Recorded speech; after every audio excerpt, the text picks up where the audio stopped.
Good morning everyone. This is Tanvi and you all are watching your very own channel GK Room. दोस्तों, आज फिर से मैं हाजिर हूँ आप सबके सामने करंट अफेयर सीरीज़ की नेक्स्ट वीडियो के साथ। दोस्तों, आज की वीडियो में हम मई के फर्स्ट वीक को कवर करेंगे। और दोस्तों, ये जो आज हम वीडियो बनाने वाले हैं, इस वीडियो में हम सेकंड पार्ट को कवर कर रहे हैं। इस वीडियो का जो फर्स्ट पार्ट है वो कल आ चुका है, जिसमें हमने मई के फर्स्ट वीक के ही करंट अफेयर्स को कवर किया था। तो दोस्तों, बाकी के जो करंट अफेयर्स कल रह गए थे उन्हीं को हम आज की वीडियो में कवर करने वाले हैं। तो वीडियो को लास्ट तक ज़रूर देखिएगा। और अगर आपने अभी तक भी हमारे चैनल को सब्सक्राइब नहीं किया है तो प्लीज़ इसे सब्सक्राइब कीजिए and don't forget to press the bell icon. तो चलिए दोस्तों, शुरुआत करते हैं हमारी आज की वीडियो की। हमारा आज का फर्स्ट क्वेश्चन है दोस्तों, वाडा ने हाल ही में किस भारतीय डिस्कस थ्रो खिलाड़ी पर 4 साल का प्रतिबंध लगाया है? वाडा ने हाल ही में किस भारतीय डिस्कस थ्रो खिलाड़ी पर 4 साल का प्रतिबंध लगाया है? अनिल कुमार, संदीप कुमारी, सीमा अंतिल, विकास गोवड़ा। इसका सही आंसर होगा दोस्तों ऑप्शन बी, संदीप कुमारी। हाँ जी दोस्तों, वाडा जो कि एक ऐसी संस्था है जो डोपिंग के अगेंस्ट कार्य करती है, यानी वॉलंटरी एंटी डोपिंग एसोसिएशन, ये इसकी फुल फॉर्म है दोस्तों। वॉलंटरी एंटी डोपिंग एसोसिएशन वाडा, जो कि डोपिंग के अगेंस्ट कार्य करती है। तो दोस्तों, वाडा जो संस्था है उसने 26 जून को संदीप कुमारी का सैंपल लिया था, जो कि सैंपल सही मिला। डोप टेस्ट जो हुआ था, डोप टेस्ट में संदीप कुमारी जी 26 जून को फेल हो गई थी। और इसी के चलते 26 जून 2018 से ही उन पे 4 साल का प्रतिबंध लगा दिया गया है। 4 साल की रिस्ट्रिक्शंस लगा दी गई हैं उन पर, यानी अब 2022 तक वो किसी भी गेम में पार्टिसिपेट नहीं कर सकती हैं। तो इसका सही आंसर होगा दोस्तों ऑप्शन बी, संदीप कुमारी। बढ़ते हैं हमारे अगले क्वेश्चन की तरफ। Next question number 15। केंद्रीय सड़क अनुसंधान संस्थान ने हाल ही में किसानों के लिए कौन सा ऐप शुरू किया है? केंद्रीय सड़क अनुसंधान संस्थान ने हाल ही में किसानों के लिए कौन सा ऐप शुरू किया है? खेती करो, ऑप्शन बी किसान सभा, ऑप्शन सी फसल मूल्य, ऑप्शन डी किसान भारत। तो इसका सही आंसर होगा दोस्तों ऑप्शन बी, किसान सभा। इसका सही आंसर होगा दोस्तों ऑप्शन बी, किसान सभा। दोस्तों, केंद्रीय सड़क अनुसंधान संस्थान ने 1 मई 2020 को, हाँ जी दोस्तों, 1 मई 2020 को किसानों के लिए ये किसान सभा ऐप को विकसित किया है। दोस्तों, ये जो ऐप है वो किसानों को आपूर्ति श्रृंखला और परिवहन प्रबंधन प्रणाली से जोड़ने का काम करेगी। तो इसका सही आंसर होगा दोस्तों ऑप्शन बी, किसान सभा। इसी के साथ बढ़ते हैं हमारे अगले क्वेश्चन की तरफ। Next question number 16। कौन व्यक्ति हाल ही में आर्थिक मामलों के नए सचिव बने हैं? क्वेश्चन को ध्यान से देखिएगा दोस्तों। क्वेश्चन में हमसे पूछा गया है कि कौन व्यक्ति हाल ही में आर्थिक मामलों के नए सचिव बने हैं? Option A Puran Gaur, option B Ramesh Chhapa, option C Tarun Bajaj, option D Om Prakash Verma. इसका सही आंसर होगा दोस्तों ऑप्शन सी, तरुण बजाज। दोस्तों, तरुण बजाज जी जो हैं वो हरियाणा कैडर के IAS अधिकारी हैं।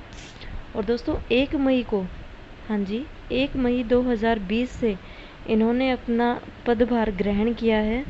और दोस्तों, इनसे पहले अतानु चक्रवर्ती जी जो थे वो सचिव के पद पर कार्यरत थे।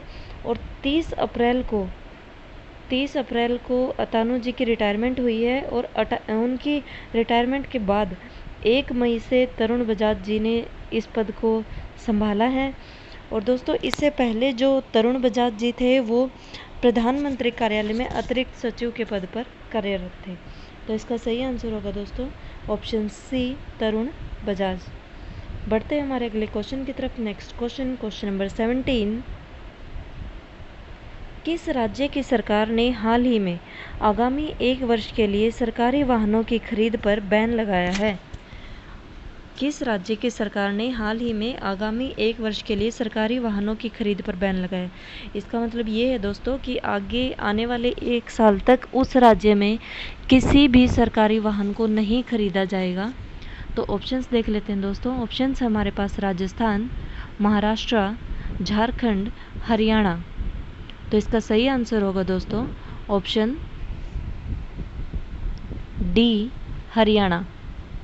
हाँ जी दोस्तों, हरियाणा सरकार की जो कैबिनेट मीटिंग हुई थी उसमें बहुत सारे मेन डिसीजंस लिए गए हैं और उन्हीं डिसीजंस में से एक डिसीजन है कि कोरोना की वजह से जो हमारा वित्तीय संकट इस टाइम पे चल रहा है, तो उसकी वजह से इस साल कोई भी कार या जीप नहीं खरीदी जाएगी। और दोस्तों इसके अलावा जो पब्लिक ट्रांसपोर्ट है उनके लिए बस और एम्बुलेंस वगैरह जो है वो खरीद सकते हैं और जो इमरजेंसी सेवाएं होंगी उनके लिए भी सरकारी वाहनों को खरीदा जाएगा। पर दोस्तों इसके अलावा और कोई भी कार या जीप इस तरह का कोई भी सरकारी व्हीकल इस साल नहीं खरीदा जाएगा। तो इसका सही आंसर होगा दोस्तों ऑप्शन डी, हरियाणा। बढ़ते हैं हमारे अगले क्वेश्चन की तरफ। Next question number 18। अंतर्राष्ट्रीय मजदूर दिवस यानी इंटरनेशनल लेबर डे हर वर्ष कब मनाया जाता है? दोस्तों हमसे पूछा जा रहा है कि अंतर्राष्ट्रीय मजदूर दिवस को हर साल कब मनाया जाता है। तो ऑप्शंस हमारे पास 1 मई, 30 अप्रैल, 28 अप्रैल या 2 मई को। इसका सही आंसर होगा दोस्तों ऑप्शन ए, 1 मई। दोस्तों 1 मई को हर साल अंतर्राष्ट्रीय मजदूर दिवस मनाया जाता है। दोस्तों ये जो अंतर्राष्ट्रीय मजदूर दिवस है उसे अंतर्राष्ट्रीय श्रमिक दिवस के नाम से भी जाना जाता है। हाँ जी दोस्तों, इसे अंतर्राष्ट्रीय श्रमिक दिवस और इसके अलावा इसे मई दिवस के रूप में भी जाना जाता है।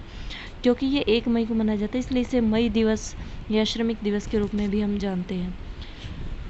दोस्तों पूरे यूरोप में 1 मई को पारंपरिक गर्मी के अवकाश के रूप में घोषित किया गया है।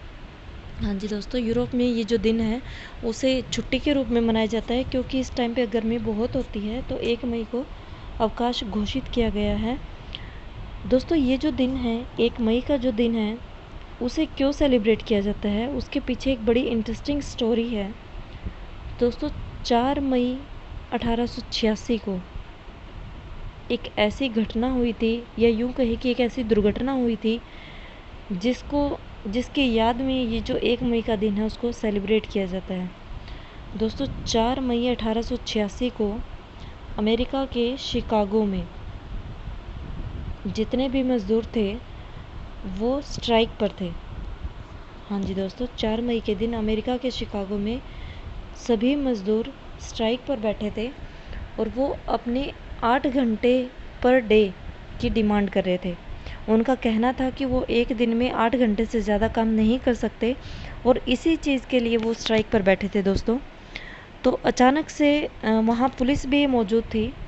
अचानक वहाँ किसी अनजाने व्यक्ति ने भीड़ पर एक बम फेंक दिया, जिसकी वजह से पुलिस ने वहाँ पर गोलीबारी करनी शुरू कर दी और उसी गोलीबारी में 4 मज़दूरों की जान चली गई। 4 प्रदर्शनकारियों की जान उस गोलीबारी के दौरान चली गई। और दोस्तों इसीलिए उन प्रदर्शनकारियों की याद में 1 मई के दिन मज़दूर दिवस सेलिब्रेट किया जाता है। इसका सही आंसर होगा दोस्तों ऑप्शन ए, 1 मई। बढ़ते हैं हमारे अगले क्वेश्चन की तरफ। Next question number 19। हाल ही में पूर्व भारतीय खिलाड़ी चुन्नी गोस्वामी का निधन हुआ है, वो किस खेल से संबंधित थे? हाल ही में पूर्व भारतीय खिलाड़ी चुन्नी गोस्वामी जी एक्सपायर हुए हैं, तो हमें बताना है कि वो किस खेल से बिलोंग करते थे। Football, hockey, cricket, tennis. And the right answer is a, football. हाँ जी दोस्तों, चुन्नी गोस्वामी जी जो थे वो एक फुटबॉलर थे और फुटबॉलर होने के साथ साथ वो एक क्रिकेटर भी थे। पर दोस्तों उनका जो पैशन था वो फुटबॉल था, इसलिए उनको क्रिकेटर के तौर पर ना जान करके एक फुटबॉलर के तौर पर उनको जाना जाता है। तो दोस्तों चुन्नी गोस्वामी जी जो थे उन्होंने 1956 से लेकर 1964 तक इंडिया के लिए कुल 50 मैच खेले थे। हाँ जी दोस्तों, उन्होंने इंडिया के लिए कुल 50 मैच खेले थे। और दोस्तों कोलकाता में उनका हार्ट अटैक की वजह से वो एक्सपायर हुए हैं, उनका निधन हुआ है हाल ही में। तो इसका सही आंसर होगा दोस्तों ऑप्शन ए, फुटबॉल। बढ़ते हमारे अगले क्वेश्चन की तरफ। Next question, question number 20। कौन व्यक्ति हाल ही में यूएन मुख्यालय में भारत के नए राजदूत नियुक्त किए गए हैं? बहुत इंपॉर्टेंट क्वेश्चन है दोस्तों, एग्जाम्स में आपसे ज़रूर पूछा जाएगा। कौन व्यक्ति हाल ही में यूएन मुख्यालय में भारत के नए राजदूत नियुक्त किए गए हैं? फारूक अली, जगविंदर सिंह, M.K. त्रिपाठी, T.S. तिरुमूर्ति। इसका सही आंसर होगा दोस्तों डी, T.S. तिरुमूर्ति। हाँ जी दोस्तों, T.S. त्रिमूर्ति जी जो हैं वो विदेश मंत्रालय में सचिव के पद पर कार्यरत थे और अब उन्हें संयुक्त राष्ट्र में भारत का स्थायी सचिव, स्थायी राजदूत उन्हें नियुक्त कर दिया गया है। दोस्तों T.S. त्रिमूर्ति जी जो हैं वो 1985 के IFS अधिकारी हैं, यानी भारतीय विदेश सेवा बैच के अधिकारी हैं। 1985 बैच के वो अधिकारी हैं। तो इसका सही आंसर होगा दोस्तों ऑप्शन डी, T.S. त्रिमूर्ति। बढ़ते हैं हमारे अगले क्वेश्चन की तरफ। Next question, question number 21। किस भारतीय बैंक ने हाल ही में अमेजन एलेक्सा और गूगल असिस्टेंट के साथ मिलकर वॉइस बैंकिंग सेवा शुरू की है? किस भारतीय बैंक ने हाल ही में अमेजन एलेक्सा और गूगल असिस्टेंट के साथ मिलकर वॉइस बैंकिंग सेवा शुरू की है? SBI, ICICI, HDFC and PNB। इसका सही आंसर होगा दोस्तों ऑप्शन बी, ICICI बैंक। दोस्तों ICICI बैंक ने मिलकर ICICI बैंक ने अमेजन एलेक्सा और गूगल असिस्टेंट के साथ मिलकर अपनी वॉइस बैंकिंग सेवा शुरू की है। दोस्तों अब जो है वो बैंक के कस्टमर घर बैठे अपने बैंक के अकाउंट की डिटेल्स को, उसकी जानकारी से हासिल कर पाएंगे। उनकी सेविंग्स के बारे में, उनके क्रेडिट कार्ड्स और भी बहुत तरह की जानकारी वो इसके थ्रू हासिल कर सकेंगे। दोस्तों ये जो अमेजन एलेक्सा और गूगल असिस्टेंट है वो आर्टिफिशियल इंटेलिजेंस आधारित एक सॉफ्टवेयर है जो जिसके थ्रू जिससे हम फ़ोन के स्पीकर और ब्लूटूथ के थ्रू हम कोई भी काम करवा सकते हैं। तो इसका सही आंसर होगा दोस्तों ऑप्शन बी, ICICI बैंक। इसी के साथ बढ़ते हैं हमारे अगले क्वेश्चन की तरफ। Next question, question number 22। हाल ही में किसने CVC में सतर्कता आयुक्त के रूप में शपथ ग्रहण की है? हाल ही में किसने CVC में सतर्कता आयुक्त के रूप में शपथ ग्रहण की है? मनोज सिंह, श्रीधर चौधरी, सुरेश N पटेल, आलोक शर्मा। इसका सही आंसर होगा दोस्तों option C, Suresh N Patel. हाँ जी दोस्तों, सुरेश N पटेल जो कि एक बहुत फेमस बैंकर हैं, उन्होंने 29 अप्रैल 2020 को CVC के सतर्कता आयुक्त के रूप में शपथ ग्रहण की है। दोस्तों संजय कोठारी जी ने उनको वीडियो कॉन्फ्रेंसिंग के जरिए ये जो शपथ है वो ग्रहण करवाई थी। तो इसका सही आंसर होगा सुरेश N पटेल। बढ़ते हैं हमारे अगले क्वेश्चन की तरफ। Next question, question number 23। हाल ही में ऋषि कपूर का निधन हुआ है, वो प्रसिद्ध थे। तो दोस्तों सीधा सीधा हमसे उनके पेशे के बारे में पूछा जा रहा है कि ऋषि कपूर जी जो थे उनका पेशा क्या था, वो किस पेशे से संबंधित थे। हाल ही में ऋषि कपूर का निधन हुआ है, वो प्रसिद्ध थे अभिनेता, लेखक, वैज्ञानिक या पूर्व मुख्यमंत्री। दोस्तों मुझे लगता है शायद इस क्वेश्चन का आंसर तो बच्चे बच्चे तक को पता होगा कि ऋषि कपूर जी जो थे वो बहुत फेमस अभिनेता थे। इसका आंसर होगा ऑप्शन ए, अभिनेता। दोस्तों ऋषि कपूर जी जो थे वो बॉलीवुड के बहुत दिग्गज अभिनेता थे और अचानक से तबीयत बिगड़ जाने के कारण उन्हें हॉस्पिटल में एडमिट करवाया गया था। और दोस्तों हॉस्पिटल में एडमिट करवाने के कुछ समय बाद ही उनका निधन हो गया था। और जब उनका निधन हुआ तब उनकी एज 67 ईयर्स थी। और दोस्तों अमिताभ बच्चन ने ट्वीट करके उनके निधन की जानकारी जो है वो सब लोगों को दी थी। तो इसका सही आंसर होगा दोस्तों ऑप्शन ए, अभिनेता। बढ़ते हैं हमारे अगले क्वेश्चन की तरफ। Next question number 24। अंतर्राष्ट्रीय नृत्य दिवस हर वर्ष मनाया जाता है। दोस्तों हमें बताना है कि इंटरनेशनल डांस डे कब सेलिब्रेट किया जाता है। अंतर्राष्ट्रीय नृत्य दिवस हर साल कब मनाया जाता है? 29 अप्रैल, 22 अप्रैल, 26 अप्रैल और ऑप्शन डी 20 अप्रैल। इसका सही आंसर होगा दोस्तों ऑप्शन ए 29 अप्रैल। हाँ जी दोस्तों, 29 अप्रैल को हर साल इंटरनेशनल डांस डे सेलिब्रेट किया जाता है। दोस्तों इसकी जो शुरुआत हुई थी वो 29 अप्रैल 1982 से हुई थी। दोस्तों ये जो दिन है वो जीन जॉर्ज नावेरे, ये नाम याद रखिएगा दोस्तों। ये जो दिन है वो जीन जॉर्ज नावेरे के बर्थडे के दिन सेलिब्रेट किया जाता है। और दोस्तों यूनेस्को की जो सहयोगी संस्था है नाच समिति, उसी ने 29 अप्रैल को डांस डे के रूप में सेलिब्रेट करने की घोषणा की थी। तो इसका सही आंसर होगा दोस्तों ऑप्शन ए 29 अप्रैल। बढ़ते हैं हमारे अगले क्वेश्चन की तरफ। Next question number 25। किस राज्य की सरकार ने हाल ही में जीवन शक्ति योजना नामक योजना लॉन्च की है? किस राज्य की सरकार ने हाल ही में जीवन शक्ति योजना लॉन्च की है? उत्तर प्रदेश, ओडिशा, कर्नाटक, मध्य प्रदेश। इसका सही आंसर होगा दोस्तों ऑप्शन डी मध्य प्रदेश। दोस्तों मध्य प्रदेश के जो सीएम है शिवराज सिंह चौहान, उन्होंने ये घोषणा की है कि वो अपने राज्य में जीवन शक्ति योजना को लॉन्च करेंगे। दोस्तों ये जो योजना है उसके तहत शहरी क्षेत्रों में जितनी भी बेरोज़गार महिलाएं हैं उन्हें वो सूती कपड़े के मास्क बनाकर और 11 रुपये पर मास्क की दर से राज्य सरकार को बेचेंगी। हाँ जी दोस्तों, 11 रुपये में कॉटन के मास्क बनाकर वो राज्य सरकार को देंगी। इससे दो फायदे होंगे दोस्तों। एक तो जो महिलाएं मास्क बनाने का काम कर रही हैं उनकी आर्थिक सहायता होगी, उनको रोज़गार मिलेगा।